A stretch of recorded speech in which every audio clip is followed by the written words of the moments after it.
What's up everyone, welcome back to ARTV. My name is John and you're watching my weekly countdown series 7 on Sunday. This week's episode is dedicated to part 2 of albums that I loved but critics dismissed. Now what this obviously means, that TLDR, is essentially that I look at Metacritic to see what is overlooked and what received pretty negative scores. Metacritic is an aggregate site, of course, like Rotten Tomatoes, for example, that pulls together all the official legit critics and their scores and puts it into 1 out of 100 scores. So for example, something could score an 85 out of 100 or it could score a 47. And we'll be talking about the ones that scored less than 70 today, and they'll get worse as we get closer to number 1. Now, why am I talking about these albums today? Because I feel that they deserve better. I want to shine a spotlight on them and give them a second life that I feel they deserve. If you want to see part 1 of this video, then please tap the card in the corner of the screen right now, or else wait till the end of the video and tap the link there. Some of the records that we're discussing today were considered commercial failures, and I do think that reviews could have played into that, but there's also some very successful records here that we'll discuss as well. Let me know your thoughts on this episode in the comment section down below. Any of the picks that I talk about today, do you think they're underrated like I do, or do you think that they're overrated perhaps?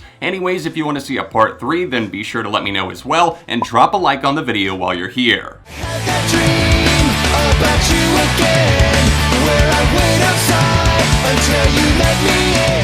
Take Off Your Pants and Jacket scored a 69 out of 100 on Metacritic. Somehow, that is so damn appropriate. Blink-182, the pop punkers, were riding high on the success of Enema of the State in the late 1990s, crossing into the 2000s. They put out their first record, produced by Jerry Finn, of course, the first record of the 2000s, Take Off Your Pants and Jacket, and there's so many of their classic tracks to be found here. While critics did not tear this thing to pieces, it still only scored a 69 as an aggregate weighted score. And that's not terrible, like I said, but I do feel like this album deserves better. I think it's Blink-182's best effort alongside their Untitled album at this point for me, and it's one of those albums that truly just somehow doesn't age. It's able to give you this effervescent vibe that takes you back to your youth. You're probably well aware of some of the super successful, catchy, pop-written singles like The Rock Show and First Date, which I'm not calling bad songs at all, they're just played out at this point. I would search a little bit deeper because I recommend songs like Every Time I Look For You, which is so damn catchy, Shut Up, which is definitely a teenage angst anthem, and this album in general. It follows the teenage formula and it breaks it down. Stay Together for the Kids is a more serious track, and then you've got something like Happy Holidays, You Bastard, and When You Fucked Grandpa on the deluxe edition that are just too ridiculous to not laugh at.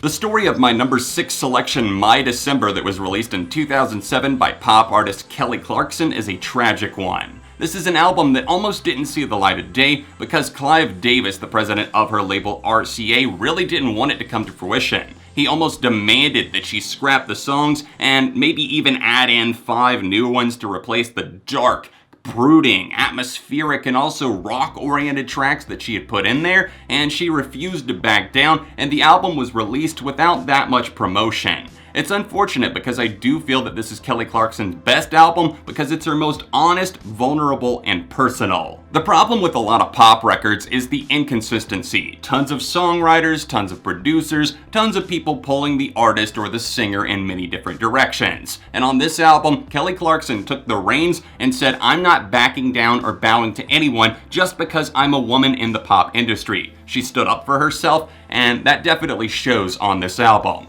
There are the more pop-oriented tracks like 1 Minute, which are very catchy but still have some depth to them, but I love some of these cuts like Sober and the closing track Irvine, which talks about kind of her breakdown that she had, basically crying in a bathroom, canceling a meet and greet, not knowing what to do as she reflects on life, looking for an answer from above. She has writing credits on every single track on the record, which is a big departure from her previous record that it released in 2004. While there's many great songs on there like Behind These Hazel Eyes and Since You've Been Gone, it really shows that this is Clarkson putting her foot down and saying, this is my style, this is what I want to do, let's go in this direction. This is it, boys, this is war. What are we waiting for? Why don't we break the rules already? Sinking deeper down the list, Some Nights by popular band Fun, that were huge in the early 2010s, only scored a weighted average of 60 out of 100. This is a record that of course featured songs like Some Nights I Stay Up and also We Are Young featuring Janelle Monáe before she was really breaking onto the scene in a bigger way. Of course Fun had those hit singles, but they didn't exactly have the critical acclaim. Now there's songs that a lot of critics did like, the singles primarily. Carry On was another one that reminded people of Queen and they were like, oh, this is great, Some Nights is great, but this album, not so much. There's a little bit too much glitch, there's a little bit too much auto-tune, but honestly, I found that they made it work. There's a lot of times when the auto-tune just doesn't do much for me, but on some of these tracks, it absolutely sounds good. One Foot, and also All Alright, which gets a little bit more vulnerable. Why Am I the One? It gets better with that clipping drum rhythm that just loops. It's something that is larger than life in a lot of ways, and it shouldn't work as well as it does, but I would argue that they pulled off some sort of cohesion here because they kept the themes pretty similar, but they didn't make it so that it was just one note playing over and over again. They played to people's emotions, of course, but they also made a lot of songs that played to other sensations, and the musicality of this record is what makes it still stand tall. Deaf man heard what the mute man said, then they all followed where the blind man led. Say what you love is alright, don't be afraid. Foster the People got dropped hard with a 56 out of 100 for their album Sacred Hearts Club that dropped in 2017. Now we got the smooth summer jam that people eventually gravitated towards, Sit Next to Me, but what about the rest of the record? What about the excellent cuts like Hard in the Paint, like Loyal, like Sid and Nancy, a movie reference right there, Doing It for the Money, SHC, Pay the Man, which lyrically was absolutely fascinating to me, just the pace of that song, but critics really didn't warm up to it. In fact, they just kept comparing it to Torches, their debut, and saying, oh, it wasn't enough like this, and oh, it wasn't enough like Supermodel, their second record, which was more indie and psychedelic. I felt it was kind of a blend of both of those sounds, but leaned more heavily towards Torches, but I think the lyrics were one thing that a lot of people criticized Mark Foster for when writing this album, but I honestly don't hear it. This is one of those albums which, despite a couple of songs that I don't care for as much, like Orange Dream and Static Space Lover, it's pretty damn consistent through and through. You might have unfortunately missed hearing this album in full because the hype died down around Foster the People big time, unfortunately. They're a very talented group. Despite the lineup changes, I felt this was a very solid and reputable effort that they put out into the world, and people just kind of overlooked it, or maybe only heard the one song Sit Next to Me because it was used at a commercial, or because it crossed over a little bit. Look a little bit deeper into this record, and I promise you'll be rewarded. We'll stay young forever, living in a silver screen romance. Justice for Cardiology, scoring only a 50 out of 100. Ooh, that's hard to even let it roll off the tongue. A 50 out of 100. Good Charlotte put Cardiology out in the fall of 2010 after signing a major label deal with Capitol Records. This was a commercial disappointment, debuting at only number 31 on the Billboard Albums chart, and I think Benji and Joel Madden talked about it later, saying that this was a record that they mainly made for themselves, and I totally see that. Now, this was a record that I really liked right out of the gate. I had already kind of moved on from some of their earlier works. I wasn't that into the Chronicles of Life and Death past age like 15 or so, for example, but I really did gravitate towards this record because they wrote about their family. They wrote through the eyes of their father on tracks like 1979, and publications like NME tore into them saying, oh, you're so unoriginal, you named a song 1979, but there's already a Smashing Pumpkins song called that. Well, there's a lot of songs called Burn, and there's a lot of songs called Blink or Gravity or whatever the hell else. I don't see you complaining about that. A song title cannot make a song bad. Just because, oh, it might be overused, it doesn't mean that it's automatically awful. To me, this album speaks for itself. The track listing are the veins, and obviously Cardiology is at the core of it all, and it's the heart-pumping life through this album. It obviously has a lot of ties to very personal things, and I think that there's a lot of damn catchy catchy and fun songs on here like Silver Screen Romance, even Like It's Her Birthday. Even though it might be a little bit cringy, a little bit dated, there's a part of me that still comes back to it and says, yeah, I could jam to this. Just because many of the songs are relatively simple in the lyrical department doesn't mean that there's nothing going on. I applaud the band for stepping out a bit because I've never been a huge Good Charlotte fan, but they stepped out of their comfort zone and they made a record that didn't do well, but still it's something they could be proud of. How can I sleep if I don't have dreams? I just have nightmares. I'll admit that my love for this album has faded a bit over the years, but still, at number 2, we have I Love You by The Neighborhood. This is an indie, electro-pop, and alternative band that have definitely gone through a bit of a metamorphosis over time. They've changed a lot since I Love You, an album that featured their breakout hit Sweater Weather. That's actually how I discovered the band, and then their record label Columbia Records reached out to me in 2013 when this album dropped, and I was a very small channel at the time, but they offered me a free advance copy download of the record if I'd review it, and I did it, and I really did like it. The critics, on the other hand, well, they weren't so kind to this thing. 49 out of 100 on Metacritic. The odds aren't even stacked half and half, 50-50. It is more against them than it is for them, and this got panned into the ground, and I can understand that it feels maybe a bit one-noted, like they don't have a ton to offer, but I honestly really like the atmosphere that they craft on some of these tracks, like Female Robbery and Staying Up, which genuinely feels like Jesse Rutherford is haunted, like he's saying, how do I sleep when I stay up and all I do is have nightmares? I can't dream, I can't have peace, I just keep coming back to this one thing. There's just some sort of aura of mystery that I like about this record, and it might not be super complex, but I don't think everything has to in order to actually work and fire on all cylinders. I just appreciate that this record is here. It's a moment in time. It's a snapshot of a band in their early stages. They had put out some EPs before this,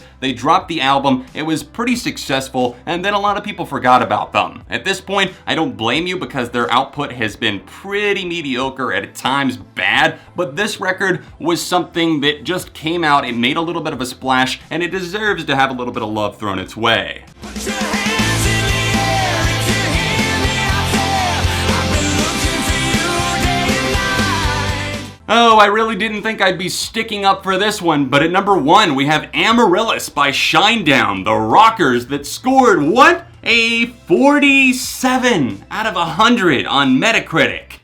Oh man, that is really low, because most of the time, critics just kind of glaze over things, they don't really tear into stuff. You aren't going to find too many scores that are under 50 for a record, and most of the time you don't find a ton that are under 60 or so. But this record, Amaryllis, that came out in 2012 by Shinedown, is apparently looked at as their worst record, and one that really had no merit to it at all. I'll be 100% honest right up front and say that I don't love this record. I really do like a lot of the counterparts that it has. Many of the tracks here are pretty nice, the musicianship isn't awful, and I appreciate the fact that they included ballads, more slower paced songs, and went a little bit deeper with some of their lyrics. We don't have anything Crow and the Butterfly level of awesome, but still, they tried some new things here, and it was not that bad. Despite the fact that I don't love this album, I don't understand how the hate is justified. When you see a score like 47 out of 100, I think like Charlie Puth's first album or 6ix9ine. Those are the only other names that come to mind when I think super low scoring aggregate score. And this album is in there in the batch and in the mix, unfortunately. And I listened through this thing a couple of times in preparation for this video, and I really tried to get behind the idea of this being a bad record, or maybe being their worst album, but I really don't hear that. I didn't try to make myself hate it, but I tried to understand the criticisms, and while I do hear the generic lyrics, I hear some of the production issues and stuff like that, the album has a heart of gold in many ways. It hadn't tried to turn into this monstrous beast or anything like that. They didn't try to sell out and go for like club music or anything like that that was popular at the time. They were just Shinedown being a little bit more hard on the sleeve type Shinedown, and that's okay. Unity is a genuinely sweet song on the record that really does come through in a very nice way. I'll Follow You was fantastic. One of my friends played that at his wedding, and yeah, it was absolutely gorgeous to see them kind of having a dance to that. It's one of those songs that isn't meant to be as hyped and as angry. This album in general is not as angry, but you still have tracks like Nowhere Kids, Wearing Me Out, and also the opening cut Adrenaline, but it's kind of a nice mixed bag. Not saying it's a mixed bag in terms of quality, it's pretty consistent, but overall, even though I don't love this record, I'm defending it and saying, yeah, it's better than a 47 out of 100. Even though this episode of 7 on Sunday is coming to a close, you can still comment down below and let me know what are some albums that you loved that critics really just weren't that kind to. Maybe it's YouTube critics like myself, or maybe it's just publications like Rolling Stone or Consequence of Sound. Anyways, if you would like to see a part 3, then feel free to let me know as well. And of course, drop a like on the video while you're here, pick up some merch, and donate on Patreon to help videos like this keep coming each and every month. Don't forget to check out the first installment of albums that I loved that critics dismissed. You can tap this card here, or see last week's episode of SOS right over here. If you have not subscribed already, then please be sure to do so. We talk about music every single week for the love of music. And of course, if you would like to connect with me on social media, then all of these links that you see here are in the description down below. I'll see you soon for more on ARTV.